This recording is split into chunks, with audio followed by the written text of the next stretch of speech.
Hello everyone and welcome back to my channel. आज के video में हम ये समझेंगे कि एग्जैक्टली CSIR नेट JRF के क्वेश्चन पेपर का पैटर्न कैसा होता है।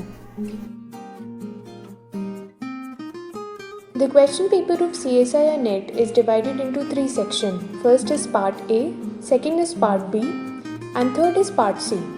The part A carries 2 marks in which 30 marks is allotted to this section out of 200, whereas in part C 2 marks is it carries 2 marks and 70 marks is allotted out of 200. Whereas in the case of part C, 4 marks, part C carries 4 marks. In which 100 marks is allotted out of 200. There is one problem over here that in this examination there is a negative marking in which 25% is being deducted for each wrong answer. So part A section जो है वो general sciences का होता है, जिसमें आपके questions जो हैं वो general science, quantitative reasoning, analysis और रिसर्च पे बेस्ड होती हैं। और इसमें 20 क्वेश्चंस होते हैं, MCQ क्वेश्चंस होते हैं, जिसमें से आपको 15 क्वेश्चन चूज़ करने होते हैं जो आपको आ रहे हैं। पार्ट बी सेक्शन में ज़्यादातर जो क्वेश्चंस होते हैं वो हमारे सिलेबस ओरिएंटेड होते हैं। इसमें 40 क्वेश्चंस होते हैं, जिसमें से आपको 35 क्वेश्चंस आंसर करने होते हैं। Now the part C section which is quite lengthy in comparison to section A and section B. In this section carries 60 questions in which we have to attempt only 25 questions. The section is being designed on the basis of candidates' knowledge of scientific concepts and their applications. यहाँ पे हमें एक चीज़ का ध्यान देना है कि जब हम क्वेश्चन अटेम्प्ट करें तो हम ये ध्यान दें कि हमें कितने क्वेश्चंस इसमें से अटेम्प्ट करने हैं। मतलब कहने का मतलब ये है कि अगर एक सेक्शन जो है जिसमें 20 क्वेश्चंस हैं और उसमें हमें 15 क्वेश्चन अटेम्प्ट करने हैं, तो हमें ये ध्यान देना है कि हम सिर्फ 15 क्वेश्चन अटेम्प्ट करें या उससे कम, आपको जितने आते हैं उसके बेसिस पे। अगर आप सारे क्वेश्चंस अटेम्प्ट करेंगे तो जो नंबरिंग होगी, जो आंसर काउंट किए जाएंगे वो आपके स्टार्टिंग से किए जाएंगे। मतलब कहने का मतलब ये है कि स्टार्टिंग से अगर आपके क्वेश्चंस अगर काउंटिंग हो रही है, तो अगर सपोज़ कीजिए कि आपके जो क्वेश्चंस हैं स्टार्टिंग वाले वो गलत हैं और बीच के क्वेश्चंस करेक्ट हैं। कहने का मतलब आप समझ रहे हैं कि आपको बहुत ही वाइजली क्वेश्चंस चूज़ करने हैं कि आपको आंसर क्या करना है, नहीं तो वो स्टार्टिंग से काउंट करेंगे और जो आपके आते हुए क्वेश्चंस हैं उन पे भी नेगेटिव मार्किंग लग जाएगी। अब हमारा अगला डिस्कशन CSIR नेट JRF के सिलेबस पे होगा।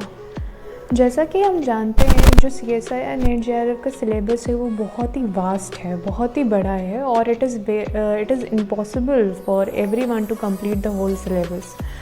तो यहाँ पे मैंने इसीलिए कुछ सिलेक्टेड टॉपिक्स लिए हैं जिससे ज़्यादातर क्वेश्चंस आपके पूछे जाते हैं, जो कि प्रीवियस ईयर क्वेश्चन के बेसिस पे मैंने टॉपिक सिलेक्ट किए हैं। जो पूरा सिलेबस होता है उसमें करीबन 39 टॉपिक्स होते हैं, जिसमें से 5 इंटरडिसिप्लिनरी टॉपिक्स होते हैं। इनऑर्गेनिक केमिस्ट्री में 12 टॉपिक्स होते हैं, फिज़िकल केमिस्ट्री में 14 हैं और ऑर्गेनिक में 13 हैं। इसमें से आप अपनी चॉइस के कोई भी 30 टॉपिक्स कंप्लीट कर लेंगे तो आपका नेट और JRF दोनों क्लियर हो जाएगा। अगर आपके पास एक्स्ट्रा टाइम है तो आप पूरा भी कोर्स कंप्लीट कर सकते हैं।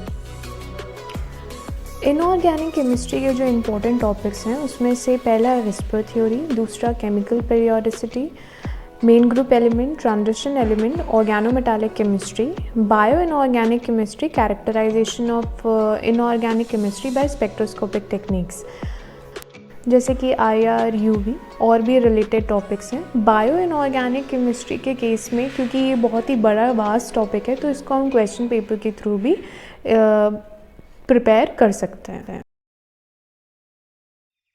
ऑर्गेनिक केमिस्ट्री में principle of stereochemistry, organic reactive intermediates, reaction mechanism and name reactions, organic transformation and reagents, concept of organic synthesis, pericyclic reaction, structural determination by spectroscopic techniques जैसे कि मास, IR, UV, NMR, ये जितने भी spectroscopic techniques है इसमें पूछे जा सकते हैं। ये कुछ इंपॉर्टेंट टॉपिक्स हैं। बाकी के जो टॉपिक्स और हैं ऑर्गेनिक केमिस्ट्री के वो हम क्वेश्चन पेपर के थ्रू कंप्लीट कर सकते हैं। फिज़िकल केमिस्ट्री में क्वांटम केमिस्ट्री, केमिकल काइनेटिक्स, ये दो बहुत ही ज़्यादा इम्पॉर्टेंट टॉपिक्स हैं। उसके अलावा group theory, atomic structure and spectroscopy, molecular spectroscopy, chemical thermodynamics और इलेक्ट्रोकेमिस्ट्री, ये भी इम्पॉर्टेंट टॉपिक्स हैं। क्वांटम केमिस्ट्री और केमिकल काइनेटिक्स बहुत ही वास्ट टॉपिक्स हैं, तो इनको हम इसके शॉर्ट जो हमारे पास नोट्स होंगे MSc के और BSc के, तो उसके थ्रू भी हम इसका प्रिपरेशन करके फिर इसका क्वेश्चन पेपर लगाएं तो आपको बहुत ही ज़्यादा ईज़ पड़ेगा इसको कंप्लीट करने में। अब आते हैं कुछ इंटरडिसिप्लिनरी टॉपिक्स है, तो इसमें 5 टॉपिक्स पर इम्पॉर्टेंट जो है वो मेडिसिनल केमिस्ट्री और सुप्रामोलिकुलर केमिस्ट्री है। अब ये सारे जो टॉपिक्स हैं ये हम प्रीवियस ईयर क्वेश्चन पेपर से कम्प्लीटली प्रिपेयर कर सकते हैं। एक तो है concept of acid basis, analytical chemistry, bio inorganic chemistry, nuclear chemistry, colloids and surfaces, solid states, polymer chemistry, data analysis, aromaticity, asymmetric synthesis, chemistry of natural products, chemistry in nanosciences and technology, catalysis and green chemistry, and last but not the least the environmental chemistry। इसमें से अगर आपको कुछ topics छोड़ने हैं, क्योंकि ये सिर्फ 2 से 3 मार्क्स कैरी करते हैं, तो इसमें से कुछ टॉपिक्स आप छोड़ सकते हैं, जैसे डेटा एनालिसिस। जो हमारे डेटा एनालिसिस अगर आप छोड़ना चाहें तो छोड़ सकते हैं, न्यूक्लियर केमिस्ट्री छोड़ सकते हैं, और ग्रीन केमिस्ट्री ना ही छोड़िए तो बेटर है। इतने टॉपिक्स 2-3 टॉपिक्स अगर आप छोड़ दें तो इसमें कोई ऐसी परेशानी नहीं है। अब मैं अपनी नेक्स्ट वीडियो में स्ट्रैटेजी बताऊंगी कि कैसे 6 मंथ, 3 मंथ्स, 2 मंथ्स और इवन 1 मंथ में कैसे हम CSI या नेट JRF क्लियर कर सकते हैं। तो अगर आपको ये वीडियो पसंद आई हो तो प्लीज़ सब्सक्राइब और शेयर करना ना भूलें, और लाइक बटन ज़रूर क्लिक करें, साथ ही साथ में बेल आइकन भी। मैं अपने जितने वीडियोस होंगी मैं फ्राइडे को 7 बजे और सैटरडे को 11 बजे सुबह अपलोड करूँगी। प्लीज़ अपना ध्यान रखें। Thank you so much. Take care. Bye bye.